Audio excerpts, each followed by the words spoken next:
요한복음 8장 30절부터 36절까지 찾으셨으면 다 같이 한 목소리로 읽어보겠습니다. 시작.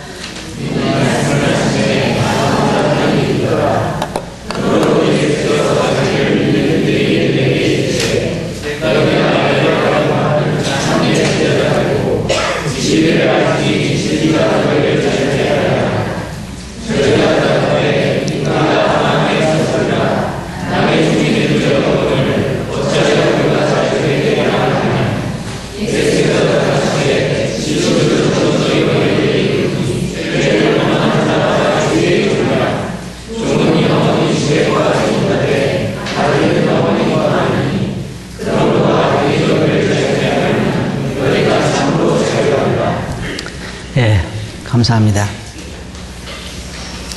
이 사람들은 생각할 때에 일반적으로 자기가 자유인이라고 생각을 합니다. 여기 주님께서 하신 말씀을 보면 여기에서도 유대인들이 우리가 다른 사람의 종이 된 적이 없는데 어떻게 우리를 자유케 한다고 하느냐라고 말하고 있습니다. 저는 오늘 이 말씀에서 진정한 자유라고 하는 주제를 가지고 말씀을 드리길 원합니다. 사람은 과연 자유로운가? 여러분 어떻게 생각하십니까? 여러분 진정한 자유인입니까? 어떻게 생각할 때 우리는 자유인인 것 같아요. 우리 대한민국은 민주국가이고 우리는 자유를 가지고 있다. 하지만 그러나 사실 우리는 자유롭지를 못합니다. 근데 사람들의 생각은 일반적으로 자기 자유로운 자유인이라고 생각을 해요. 그리고 자기들이 어떤 것에 종이 되어 본 적이 없다고 생각을 합니다. 그러나 우리가 진정으로 우리 마음을 들여다보면 우리는 무언가에 매여 있는 사람들입니다. 주님께서 여기에 그들에 대해서 말씀하시기를 아들이 너희를 자유케 하면 너희가 참으로 자유하리라. 진정으로 자유하게 된다는 것입니다.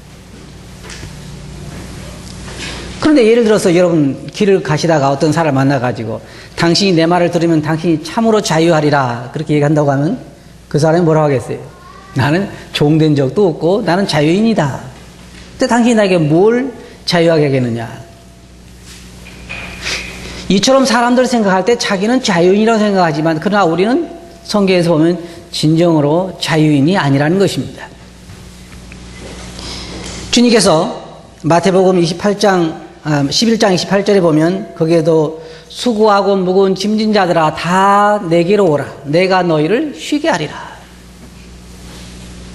우리가 생각할 때 우리가 무엇을 수고하고 짐을 지고 있느냐라고 생각할지 모르지만 주님은 사람들의 그 무거운 짐과 사람들의 그 수고를 알고 계시는 것입니다. 거기서 말씀하시기를 나의 멍에를 메고 내게 배우라. 그러면 너희 마음이 쉼을 얻으리니 내 멍에는 쉽고 내 짐은 가벼우니라. 너희 마음이 쉼을 얻으리라. 이 사람들에게 주님이 오셔서 계속해서 하신 말씀이 너희가 자유하리라. 너희가 쉼을 얻으리라. 참 평안을 얻게 되리라. 라고 사람들에게 안식에 대해서 말씀을 하셨습니다. 우리가 제 자신을 이렇게 저도 이 말씀을 준비하면서 가만히 생각해 볼 때 진짜 자유인이 아니에요. 혹시 여기에 나는 모든 것으로부터 자유하다라고 생각하시는 분 계십니까? 아니, 무언가 자기는 무엇에 매여 있는 자신을 발견해야 될 거예요. 아마 어떤 분은 그러겠죠. 아이고, 우리 남편이 죽으면 내가 자유롭지. 그럴지 모르죠. 어떤 분은 내 아내가 빨리 가야 내가 자유롭게 다니지. 그럴지 몰라요. 그 종을 말하는 게 아니에요. 자, 첫째로 우리는 여기에 말한 것처럼 주님께서 이렇게 말씀하신 것처럼 죄로부터 자유롭지 못합니다. 모든 사람들은 제가 생각할 때 여러분 중에 아니라고 하신 분도 계시겠습니다만은 모든 사람들은 구원받은 사람이나 구원받지 않은 사람이나 다 모두가 다 죄에서는 자유롭지 못합니다. 물론 예수님께서 십자가 위에서 우리 죄를 담당하셔서 우리 모든 죄를 사해 주시고 우리는 죄에서 자유하게 됐지만 그러나 여전히 우리가 육체 가운데 있으므로 이 죄에서는 자유롭지 못하는 것입니다. 만일의 경우에 어떤 분이 나는 믿고 구원받은 사람이기 때문에 나는 모든 죄로부터 자유롭다고 말하는 사람이 있다고 하면 그는 참 특별한 사람입니다. 사도 바울이 여기에서 성경에서 말하는 거 보면은 로마서 7장 22절에서 그는 말하기를 내 속사람으로는 하나님의 법을 즐거워하되 내 지체 속에서 다른 한 법이 내 마음의 법과 싸워 내 지체 속에 있는 죄의 법 아래로 나를 사로잡아오는 것을 보는도다. 오호라 나는 공간 사람이로다. 이 사망의 몸에서 누가 나를 건져내리라. 여러분 들을 때에 자 보세요. 오호라 나는 공간 사람이로다. 이 사망의 몸에서 누가 나를 건져내리라 라고 부르짖을 때에 여러분 볼 때 자유인의 소리예요? 뭔가 매여있는 사람 소리예요? 네? 고통스러운 사람 소리입니다. 고통스러운 사람의 아주 절박한 외침이에요. 누가 이 사망의 몸에서 나를 건져내랴. 나는 하나님 앞에서 의롭게 살고 싶고 난 하나님을 기쁘시게 하는 삶을 살고 싶고 하는데 이 몸 안에서 나를 사로잡아오는 그 죄의 사욕을 보면서 이와 같이 소리치지 않은 사람은 저 뭔가 죄와 싸우는 사람이 아니라고 생각을 해요. 그래서 우리가 알 수 있는 건 뭐냐면 구원받은 이후에도 사실은 우리 육체 가운데서 신음하는 것입니다. 우리는 죄로부터 자유롭지 못합니다. 근데 주님께서 우리에게 말씀하시기를 아들이 너희를 자유케 하면 참으로 너희가 자유하리라. 이 구원은 우리가 그래서 보면 처음부터 시작해서 완성된 단계가 있죠. 어떻게 보면 우리는 구원이 완성됐지만 어떻게 보면 지금 구원이 이루어지고 있는 것입니다. 그래서 성경에 보면 두 가지를 다 말하고 있습니다.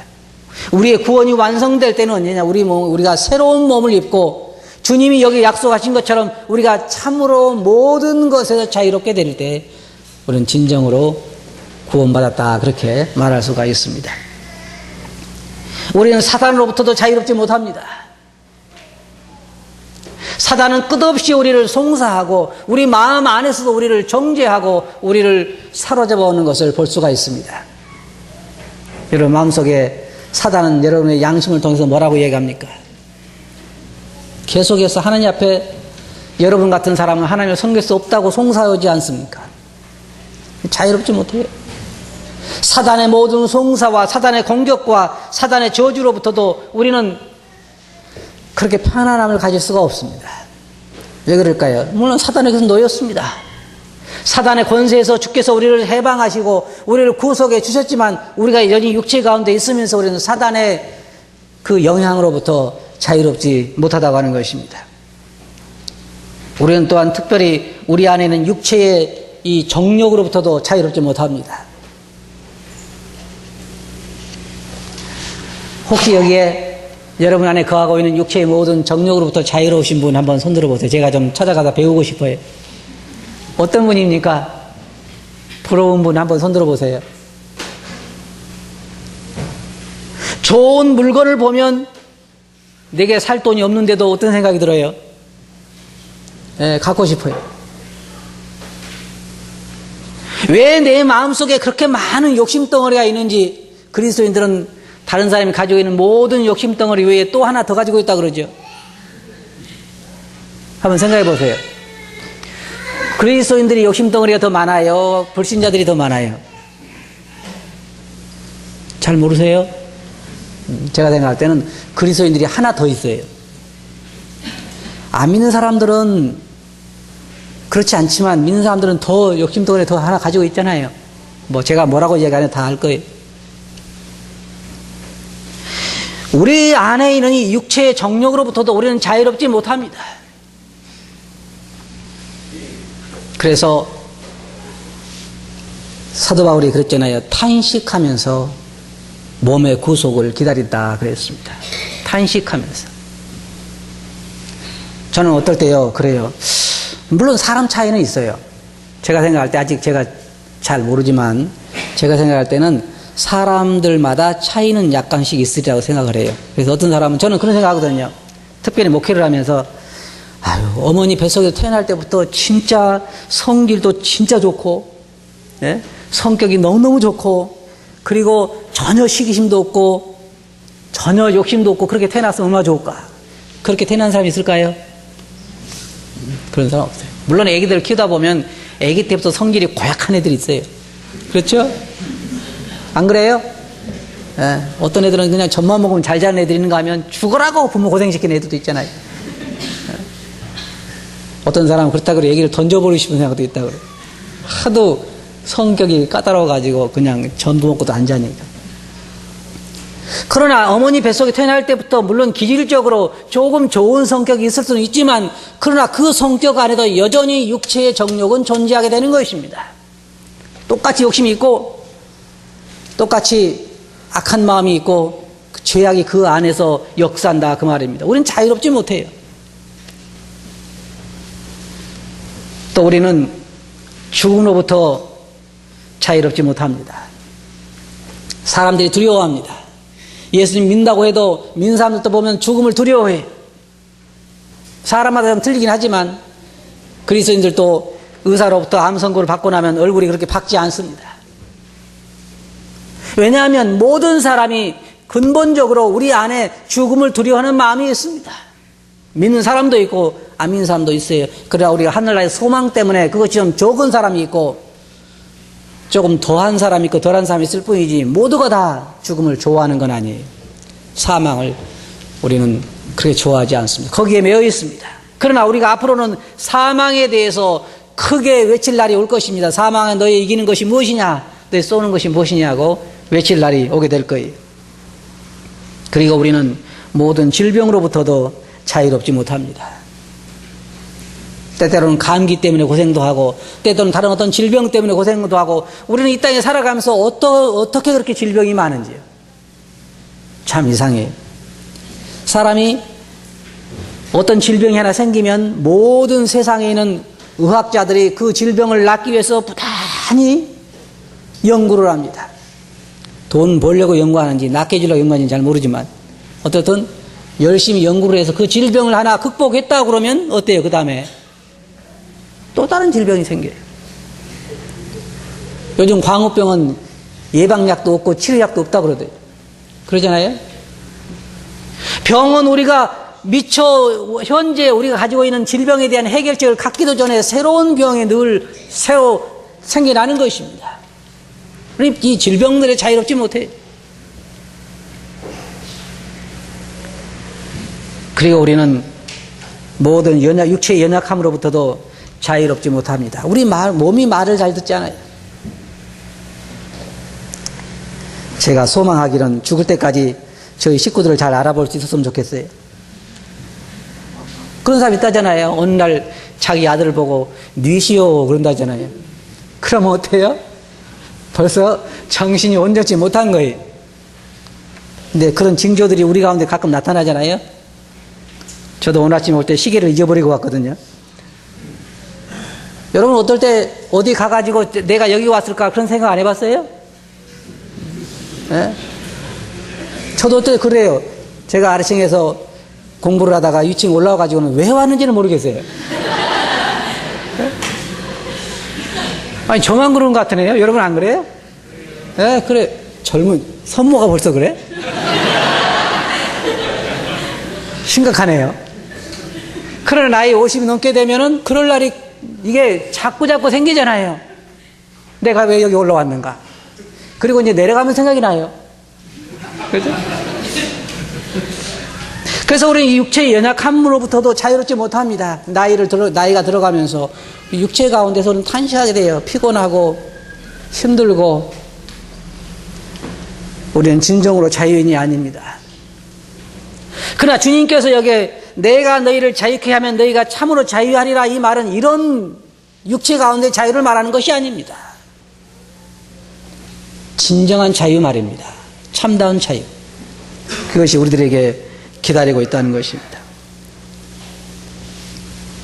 우리는 모든 수고로부터도 자유롭지 못합니다. 저는 시편을 보면서 시편 90편에 우리의 연수가 70이요 강건함 80이라도 그 연수의 자랑은 수고와 슬픔뿐이요. 어때요? 결론이 아무리 오래 살아도 결론이 얻는 게 뭐라 그랬습니까? 수고와 슬픔뿐이라. 그러니까 이 고통을 우리가 자유롭지 못합니다.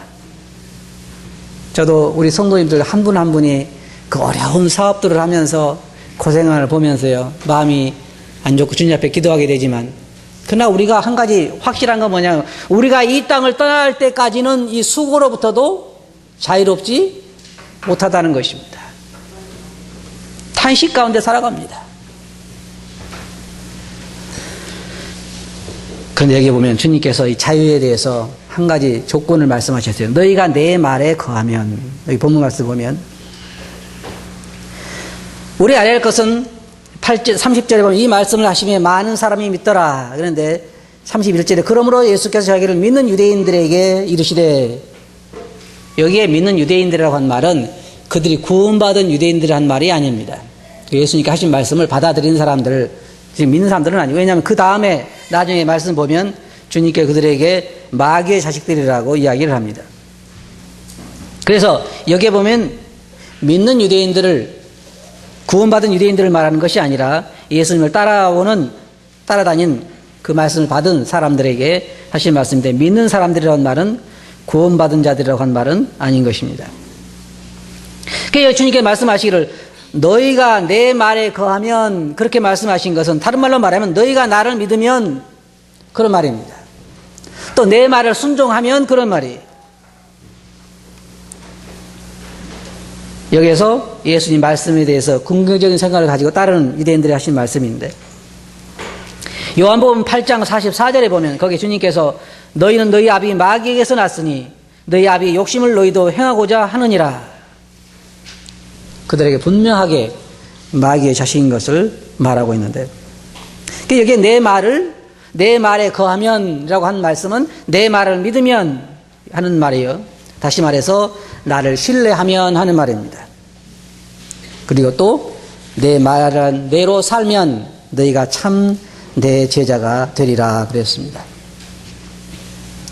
예수님께서 요한복음 15장 4절에 보면 내 안에 거하라 나도 너희 안에 거하리라, 여기에서 말씀은, 이 거한다고 한 말씀은 또 다른 말씀입니다. 이건 믿는 제자들에게 하신 말씀이고, 앞에서 한 말씀은 그를 따라다니는 유대인들에게 한 말인데, 이게 말씀에 보면 너희가 내 말에 거하면, 내 말을 믿고 나를 순종하면, 나를 받아들이면 내 참 제자가 되고 라고 한 말은 너희가 진정으로 거듭나게 될 거라고 한 말입니다. 물론 제자에 대해서 우리는 두 가지로 생각할 수 있습니다. 하나는 예수 그리스도를 믿고 거듭난다고 한 말이요, 또 하나는 그를 따라가는 진정한 제자가 된다고 한 말입니다. 주님께서 여기서 우리는 하신 말씀의 의미는 내 말에 거하면, 다시 말해 내가 하는 말에 너희가 믿고 그를 순종하면 그런 말이에요. 그러면 내 참 제자가 될 것이다. 근데 자 보세요. 그렇게 되면 뭐라 했어요? 진리가 너희를 자유케 할 것이다. 그리고 아들이 너희를 참으로 자유케 할 거라 그랬습니다. 우리 진정한 제자를 어떻게 알 수 있을까요? 어떤 사람이 진정으로 예수 그리스도를 믿는 사람일까요? 그는 첫째로 예수님이 그 자신에 대해서 말씀하신 모든 것을 진리로 받아들인 사람입니다. 하나님의 말씀, 예수님의 말씀을 받아들이지 아니하고는 주님의 제자가 될 수 없습니다. 예수님이 그 자신에 대해서 내가 죄인이다 그러면 죄인인 것을 인정하는 사람이요, 그걸 받아들인 사람이요, 너의 운명이 어떻게 할 거라, 어떻게 될 거라고 이야기했을 때 그 말씀을 그대로 받아들이는 사람입니다. 그리고 예수님이 심판이 임한다고 말씀하셨을 때 그것을 믿는 자예요.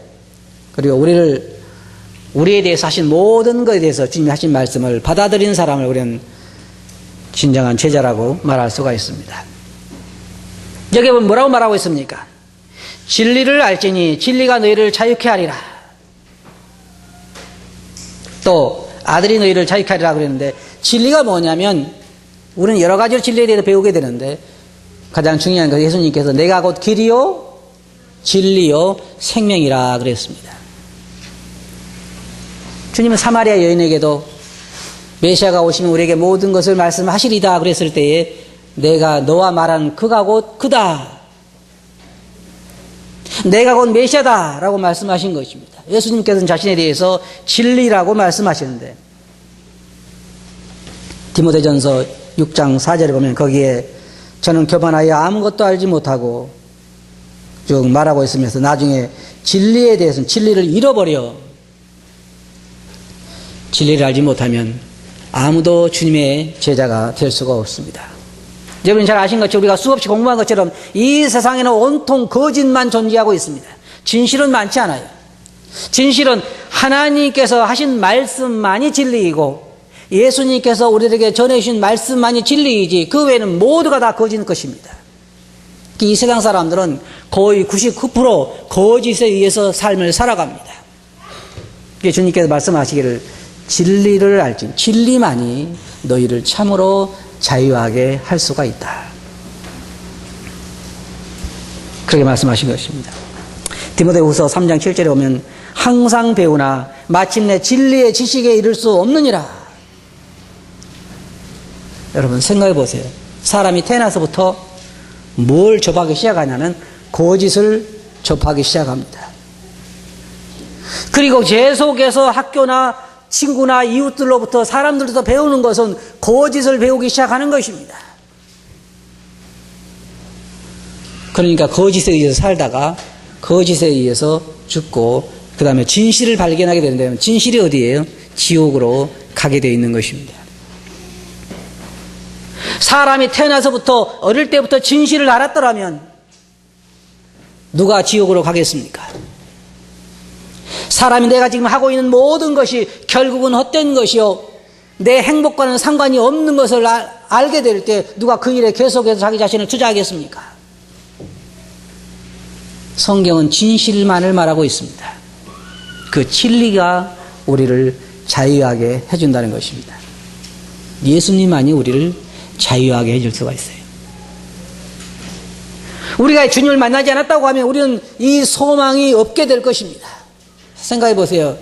예수님 없는 곳에 무슨 소망이 있어요? 소망이 없습니다. 예수님 없는 곳에는 소망이 없어요. 예수님 없는 곳에는 생명이 없습니다. 예수님 없는 곳에는 참 평안이 없어요. 자유가 없어요. 참된 안식이 어디에 있어요? 없습니다. 사람은 진정한 평안을 가지고 있지 못합니다. 오직 우리가 예수 그리스도에게 나와서 그 진리를 알게 되고 진리를 믿고 진리를 신뢰하게 될 때 주님께서 말씀하신 것처럼 너희가 내 말에 거하면 나의 진정한 제자가 될 수 있다. 그리고 진리가 너희를 자유케 하리라. 요한복음 17장 17절에 보면 아버지의 진리로 저희를 진리로 걸어가게 하옵소서. 아버지의 말씀은 진리이다 라고 말하고 있고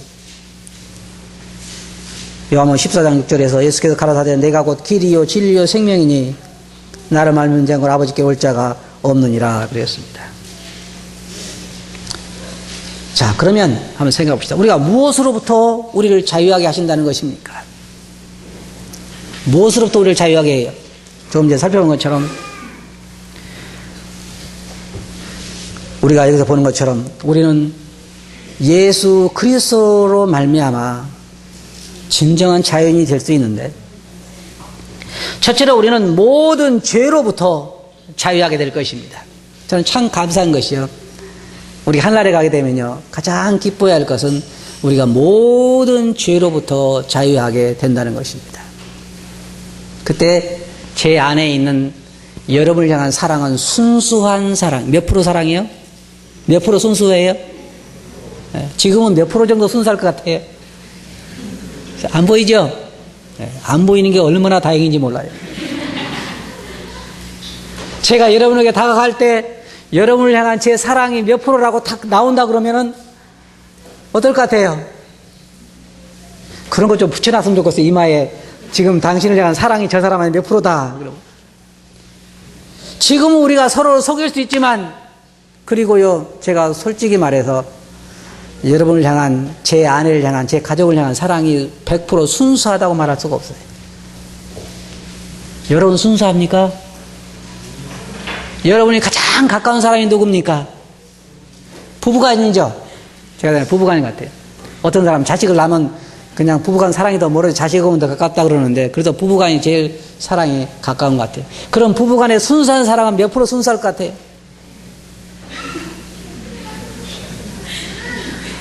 제가요 이번에 오늘 공부했죠. 오늘 공부를 했는데 공부 문제 중에 뭐가 있냐면은 사도 바울이 유대인들을 위해서 자기가 지옥에 갈지라도 유대인들을 향하여 자기가 구원 받은 다음에 자기가 지옥에 간다고 그러잖아요. 제가 그 문제를 하면서 가만히 제 아내가 저를 생각해 봤어요.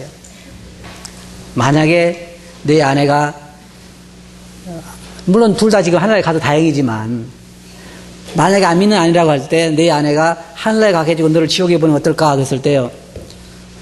여기 한번 손 들어보세요. 기쁘게 그러겠습니다. 한번 손 들어보세요. 한 사람도 없네요. 한 사람도 없어. 근데 저도요. 내가 영원토록 지옥에 가서 불가한 고통당하고 내 아내를 하늘에 보낸다? 그게 쉽지 않더라고요. 쉽지 않아요. 순수한 사랑이 아니에요. 주님 마음속에 있는 우리들 향한 사랑은 어떤 사랑일까요? 100% 순수한 사랑. 왜냐하면 자기 목숨을 내놓는 걸 보면 그렇다고 말해요. 그런데 감사한 것은 내가 이제 새로운 육체를 가지고 새로운 세계에 가면 주님께서 우리에게 약속하신 이 약속이 이루어진다는 말입니다. 그때 제 마음속에 있는 사랑이 어떤 사랑이에요? 순수하게 100% 순수한 사랑. 모든 저를 얽어매고 있는 것에부터 제가 자유롭게 된다는 거예요. 아들이 너를 자유롭게 하면 너희가 참으로 자유하리라. 순수한 사랑. 그리고 지금은 제 육체 가운데 있는 육체의 소욕들로 인해서 늘 고통당하지만은 그리스도인들이 고통스러운 이유는 하나님 말씀에 따라서 주님을 순수하게 섬기고 싶은데 내 안에는 육체의 소욕이 그렇지 못하기 때문에 괴로워하는 것입니다. 그런데 그때는 우리가 새로운 몸을 입게 되면은 순수한 열정만 있는 것이지 잘못된 사욕이 있을 수가 없어요. 참으로 자유롭게 되는 것입니다. 저는 이 말씀이 제 마음속에 박혀 있어요. 아들이 너희를 자유케 하면 너희가 참으로 자유하리라. 참으로 자유하라 이 말 무슨 말이에요? 진정한 자유를 얻게 될 것이다. 언제요? 우리가 하늘나라에 가면 새로운 몸을 입게 되면 우리는 모든 죄로부터 모든 두려움으로부터 모든 거짓으로부터 사단의 권세에서 모든 것으로부터 우리는 벗어나서 자유를 얻게 될 것입니다. 기쁘지 않아요? 그런 날이 우리들에게 온다 그 말입니다. 죄의 형벌로부터 모든 육체의 수고로부터 모든 두려움과 의심으로부터 죄의 권세로부터 모든 우리 입을 위한 그 수고로부터 저주로부터 모든 것을 우리는 자유하게 되는 것입니다. 자, 결론적으로 말씀드려서 주님께서 유대인들에게 말씀하시기를 너희가 내 말에 거하면 내 참 제자가 되고 진리를 알지니 진리가 너희를 자유케 하리라. 그리고 아들이 너희를 자유케 하면 너희가 참으로 자유하리라. 요한계시록에 보면요 거기에 이런 얘기가 나옵니다. 이제 저희의 수고를 그치고 쉬리니 안식에 들어간다. 우리 모든 수고가요 이 땅에 살 때만 하는 것이지 우리가 진정한 안식에 들어가야 되는 거예요. 그리고 성경에는요 항상 그 앞에 뭐가 붙냐면 여러분 보세요. 영원한이라는 것이 붙어요. 그렇죠? 생명 그런 게 아니라 영원한 생명. 평안은요 영원한 평안, 영원한 안식. 다 영원히 붙어요. 거기 가서 한 100년 정도 평안하다가 나중에 고통스럽다면요? 그런 건 아니죠. 그러니까 성경에 여기 있는 것처럼 우리는 참으로 참다운 자유를 얻게 되는 것입니다. 모든 것으로부터 끝나서. 자, 그럼 우리가 어떻게 할까요? 여러분, 자, 이 땅에 계신 동안에요. 이 땅에 계시는 동안에 참다운 안식을, 자유를 누리려고 생각하지 마세요. 사람은 눈만 뜨고 나면 뭘 생각해요? 어떻게 하면 편히 살까? 그죠? 그 사람 수고가 결국은 그 어떻게 하면 편히 살까 하는 그 모든 노력이요. 결코 이루어지지 않아요. 시편 기자 그러잖아요. 7, 80년 살아도 남는 것은? 그걸 알고도 그래요? 그럴 거 없어요. 알고. 그러니까 편히 살겠다 생각하지 버리란 말이에요. 왜? 7, 80년 살아도 남는 것은 수고가 슬프뿐이다. 언제 진정한 자유를 누려요? 하늘나라에 가면 우리가 진정으로 자유를 누리게 될 거예요. 여러분에게 뭐가 기다리고 있어요? 참 안식이 기다리고 있어요. 이 소망을 가지고 있어요? 이 소망을 가지고 계신 분들은 늘 감사하면서 경배하면서 살아야 할 것입니다. 이 소망을 아직 가지고 있지 않은 분이 계시다고 하면 주님 말씀을 꼭 기억하시기 바랍니다. 너희가 내 말에 거하면, 내 말을 순종하면, 나를 받아들이면 아들이 어떻게 한다고 그러세요? 너희를 자유케 하리라. 예수 그리스도를 꼭 받아들이시기 바랍니다. 우리가 구원받은 우리들에게는 참다운 안식이 기다리고 있는 거예요. 여러분, 그래서 위를 보시고 그때를 바라보시고 주님을 위해 더 고통 가운데서 기쁨으로 사시기 바랍니다. 그렇게 하시겠어요? 기도하겠습니다. 거룩하신 아버지 하나님, 저희들에게 진정한 자유를 주셔서 감사합니다. 저희들이 아직까지 그런 진정한 자유를 누리고는 있지 못하지만 그러나 저희들의 그 소망이 있고 또 이 땅에 있는 동안에도 어느 정도 그러한 평안과 안식을 누리게 해주신 걸 감사하고 앞으로 저희들이 영원토록 주님 안에서 주님이 주신 진정한 자유를, 참다운 안식을 누리게 해주신 것을 감사합니다. 그 말씀을 적게 의지하고 있으니 이름으로 아버지께 감사하며 기도합니다. 아멘.